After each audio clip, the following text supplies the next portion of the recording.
ఏ కట్టడమైన నిలబడాలి అని అంటే దాని పునాది చాలా బలముగా ఉండాలి.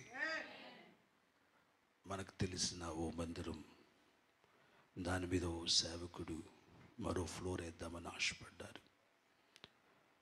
ఆ ఆర్కిటెక్చరల్ ఇంజనీరింగ్ తీసుకుని వచ్చి, అయ్యా దీని మీద మరొక ఫ్లోర్ వేయాలని ఆశపడుతున్నాం అని ఆ పాస్టర్ గారు చెప్తే, ఇంజనీర్ గారు అన్నారు, పిల్లర్స్ అంత బలముగా లేవు కాబట్టి మరొక ఫ్లోర్ మనం పైన వేయలేం. అప్పట్లోనే పిల్లర్స్ కొంచెం బలంగా వేసుంటే మీరు ఒక్కొక్క 2 ఫ్లోర్స్ కూడా వేసుకునేవారు.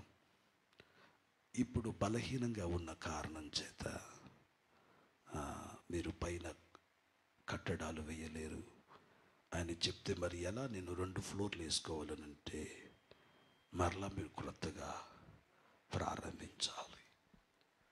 అప్పుడు ఒక కట్టడం యొక్క ఎత్తు అనునది, దాని ఎదుగుదల అనునది దాని పునాది మీద ఆధారపడి ఉంది. అలాగుననే మన హృదయంలో క్రీస్తు అనే పునాది బలంగా ఉండాలి. అది చాలా ప్రాముఖ్యం. కొంతమంది హృదయ పునాదులు జారుడుగా ఉన్నాయి, బలమైన పట్టు లేదు. దేవుడు మాత్రం తమను ప్రేమించాలని, దేవుడు వారిని ఆశీర్వదించాలని, దేవుడు వారిని, వారి కుటుంబాన్ని, వారి వ్యాపారాన్ని ఉన్నతంగా తీసుకురావాలని వినాలి. దేవుడు బహుగా నిన్ను దీవించాలని, దేవుని విషయంలో నువ్వు సిన్సియరిటీ కోరుకుంటున్నావు వినాలి. దేవుని విషయంలో నువ్వు శ్రద్ధను కోరుకుంటున్నావు. నా దేవుడు నా ఎడల ఇంత సిన్సియర్గా ఉండాలి, ఇంత కమిట్మెంట్తో నా దేవుడు నాతో ఉండాలి, నా దేవుడు నాకు మాట ఇచ్చాడు, వాగ్దానాలు ఇచ్చాడు, నా దేవుడు ఇలా ఉండాలి వినాలి. అనుకోవడంలో తప్పు లేదు, కానీ నీ దేవుడు నీ ఎడల ఎంత సిన్సియర్గా ఉండాలనుకుంటున్నావో నా హృదయాలు కూడా దేవుని విషయాలలో అంతే సిన్సియర్గా ఉండాలి. విన్నారా నాన్న? నువ్వు అరకొరగా ఉండి దేవుడు మాత్రం నీకు పూర్ణంగా ఉండాలి అని అనుకోవడం తప్పు. అనుకోవటం తప్పు, ఆయన ఉంటాడా లేదా అనే విషయం తర్వాత. అయితే నేను చెప్తున్నది ఏంటంటే, మన హృదయాలు ఎలా ఉన్నాయి చూడండి. దేవునిలో మనము లోపాలు అసలు కనిపెట్టలేమన్నమాట. ఆయన ప్రేమ యొక్క ఎత్తు, లోతు, దాని వెడల్పు, దాని పొడవును మనం ఎన్నడూను కొలవలేము.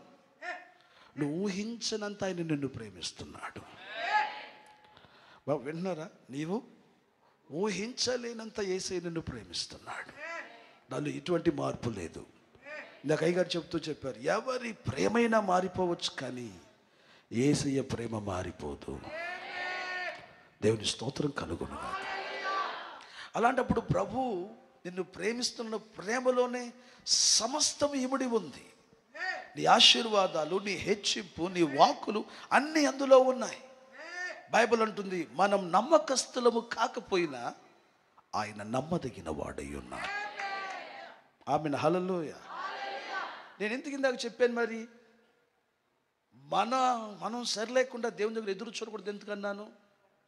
మనం సరిలేకపోతే ఏమైందంటే మనమే మన ఆశీర్వాదాలకు అనకట్ట వేస్తున్నాం.